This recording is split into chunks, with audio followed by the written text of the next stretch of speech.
श्री सद्गुरु महाराज की जय। महर्षि संत सेवी प्रवचन पीयूष से।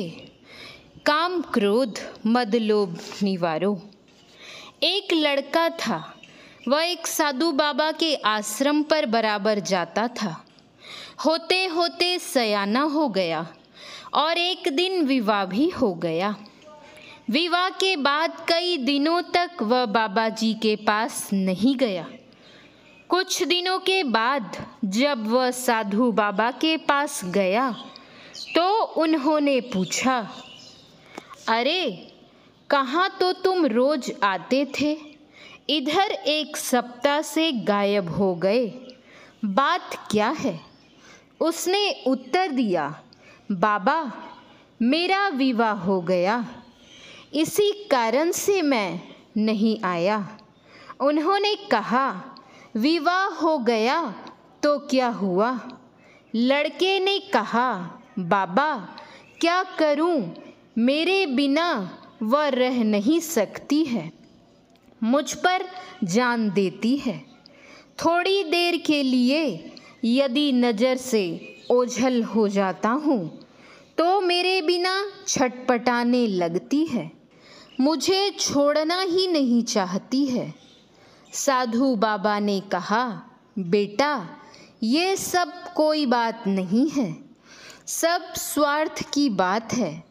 लड़के ने कहा, बाबा आप क्या जानेंगे, आपने तो शादी की नहीं है, आप तो बाल ब्रह्मचारी साधु बाबा हैं। जो विवाह करता है उसे पता होता है। बाबा ने फिर कहा, बेटा यह स्वार्थ का संसार है, तुम अभी अनभिज्ञ हो, तुम बच्चे हो। लड़का बोला, बाबा मैं आपकी बात मानूं या जो प्रत्यक्ष मेरे साथ घटना घट रही है उसे मानूं? बाबा ने उत्तर दिया, अगर तुमको मेरी बात पर विश्वास नहीं है तो मैं प्रमाणित कर देता हूँ। तुम घर जाओ और हलवा, रसगुल्ला, बड़ी, कचौड़ी आदि अच्छी अच्छी चीज़ों के नाम लेकर पत्नी से कहो कि अमुक अमुक चीज़ बनाओ, मुझे खाने की इच्छा है। मैं तुमको एक क्रिया बतला देता हूँ, जिस क्रिया को करने से तुम्हारे सांस की गति रुद्ध हो जाएगी। तुम्हारे घर में जो खंभा है उस खंभे को दोनों पांवों के बीच में फंसाकर लेट जाना और इस क्रिया के द्वारा सांस को रुद्ध कर लेना। तब तुम देखना क्या क्या घटना घटती है। फिर मैं भी वहाँ पहुँच जाऊँगा। जब तक मैं वहाँ नहीं जाऊँगा तुम उठना नहीं, वैसे ही पड़े रहना। वह अपनी पत्नी के पास गया और उससे कहा कि अमुक अमुक चीज़ें खाने का मन कर रहा है, सो जल्दी से बना दो। आँख में कुछ दर्द सा मालूम पड़ रहा है, मैं लेटता हूँ। पत्नी चौके में गई और बड़ी खुशहाली से सारी चीज़ें बनाई। जो कहा वह तो बनाई ही और जो नहीं कहा वह भी बनाई। इधर वह लड़का खंभे को अपने दोनों पांवों के बीच में फंसा करके लेट गया। जब सब तैयारी हो गई तब पत्नी उसको उठाने के लिए आई। आकर देखती है कि उसकी सांस बंद है, हाथ ऊपर नीचे करती है, देह हिलाती डुलाती है और सोचती है, हे भगवान अब क्या करें, इतनी चीज़ें इतनी मेहनत से मैंने बनाई पर लगता है कि इनका राम नाम सत हो गया। इतनी मेहनत लगी है, जिंदगी भर तो रोना धोना है ही, पहले कुछ खा पी लें, अगर अभी रोएंगे तो सारी चीज़ें धरी की धरी रह जाएंगी। यह सोचकर प्रेम से भरपेट भोजन कर आई। फिर पति के पास बैठकर रोने लगी। उसके सास ससुर आए और उन्होंने पूछा क्या हुआ। कहने लगी देखिए ना इनको क्या हो गया है। बेटा बेटा कहकर वे भी रोने लगे। कुछ लोग रोते हुए कहने लगे एक ही लड़का था, वह भी चलता बना, अब इनके माँ बाप क्या करेंगे, इनको कौन देखेगा। हजारों आदमियों की भीड़ इकट्ठी हो गई। उसी समय बाबा जी घूमते घामते आ गए। भीड़ देखकर पूछते हैं अरे भीड़ किस बात की है। लोगों ने कहा सेठ जी को एक ही लड़का था, वह भी चल बसा। लड़का तो आपके पास भी रोज जाता था। बाबा जाकर देखते हैं कि लड़का लेटा पड़ा है, उसकी पत्नी रो रही है, उसके माँ बाप भी रोते हुए कह रहे थे भगवान हमें ही उठा लेता, पर यह क्या किया। वे पूछने लगे क्या हो गया इस बच्चे को।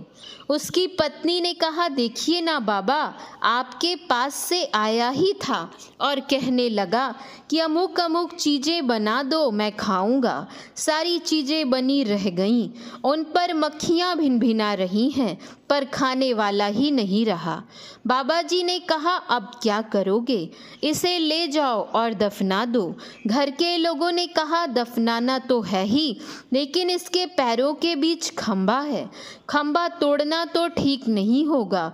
अब तो यह मर ही गया है, इसलिए इसकी टांगें ही काट देना चाहिए, कम से कम खंभा तो बच जाएगा। 2-3 आदमियों ने कहा ठीक है। लड़का सुन रहा था, सोचने लगा कि कहीं टांग ही ना कट जाए। बाबा जी ने नज़दीक जाकर धीरे से कहा घबराने की बात नहीं है, अभी लेटे रहो। फिर बाबा जी ने परिवार के लोगों से कहा यदि आप लोग सहयोग करेंगे तो मैं इसे जीवित कर दूंगा।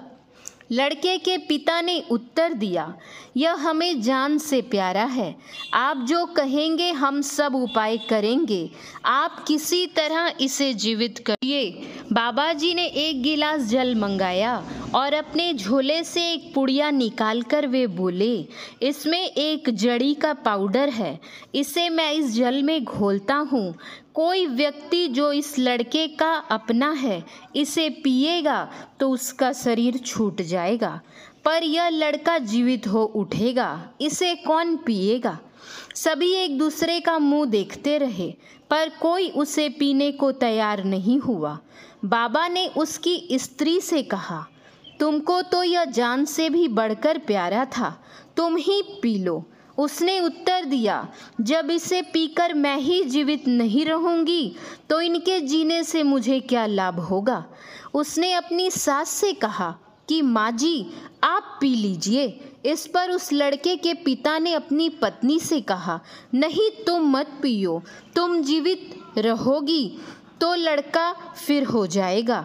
लोगों ने उनसे कहा आप ही पी लीजिए, लड़का तो जीवित हो जाएगा। उसने उत्तर दिया अब थोड़ी ही तो आयु बाकी है, पहले क्यों मरना चाहते हो। अंत में बाबा जी ने कहा अब तुम लोग नहीं पीना चाहते हो तो यह लड़का मेरा बड़ा प्रिय है, मैं ही पी लेता हूँ। उसके परिवार के सब लोग कहने लगे हाँ बाबा जी आप ही पी लीजिए, आपको आगे पीछे कोई रोने वाला भी नहीं है। वे जैसे ही जड़ी को पीते हैं कि लड़का उठकर बैठ गया। बाबा को मुस्कुराते देख लोगों ने पूछा आपको कुछ नहीं हुआ। उन्होंने कहा इस पुड़िया में और कुछ नहीं, मिश्री का पाउडर था। मैं तो तुम सबकी परीक्षा ले रहा था कि कौन इस लड़के को कितना चाहता है। इस घटना से लड़के की आंखें खुल गईं। वह घर छोड़कर बाबा जी के साथ चला गया। सभी सांसारिक संबंध स्वार्थ पर टिके हैं। जब बुरा समय आता है तो सभी साथ छोड़ देते हैं। वस्तुतः संसार में कहीं सुख नहीं है। इंद्रियों के द्वारा विषयोपभोग से जो आनंद हम प्राप्त करते हैं वह अत्यल्प है और क्षणभंगुर है। इससे तृप्ति नहीं होती बल्कि विषय वासना बढ़ती ही जाती है।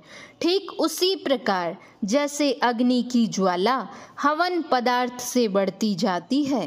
गोस्वामी तुलसीदास जी के शब्दों में बूझे न काम अगिनी, कहूँ विषय भोग बहु घिरे। अतः कल्याणकामी जन को चाहिए कि विषय को त्याग कर निर्विषय की ओर चलें, विषयानुरक्ति को त्याग कर ईश्वर भक्ति करें। यदि विषय भोग से किसी को भी सुख मिला होता, तृप्ति मिली होती, तो इतिहास में कहीं तो चर्चा होती कि अमुक को विषय भोग में शाश्वत सुख मिला, लेकिन कहीं भी इसकी चर्चा नहीं है।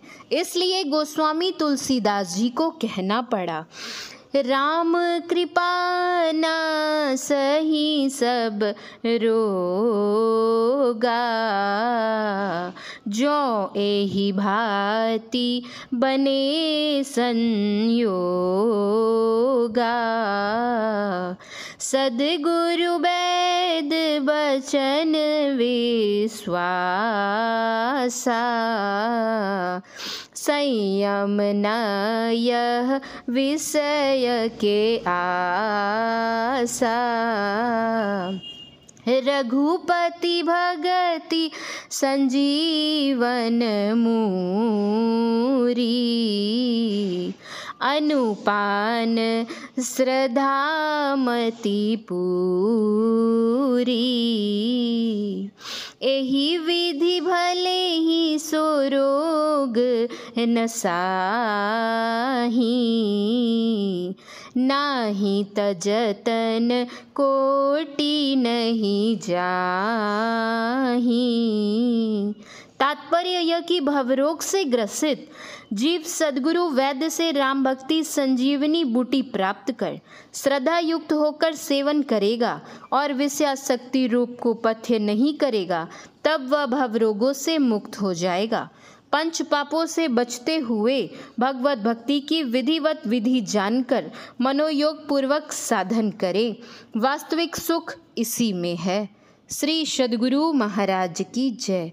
महर्षि संत सेवी परमहंस जी महाराज का यह प्रवचन अररिया जिला 8वां वार्षिक अधिवेशन दिनांक 12/2/1999 ईस्वी को भटगामा ग्राम स्वामी देवनारायण बाबा एवं स्वामी निर्मलानंद बाबा के पैतृक गांव में अपराह्नकालीन सत्संग के शुभ अवसर पर हुआ था। महर्षि संत सेवी परमहंस जी महाराज के प्रवचन का अंश पढ़ा गया है। श्री सद्गुरु महाराज की जय। श्री सद्गुरु महाराज की जय। श्री सद्गुरु महाराज की जय।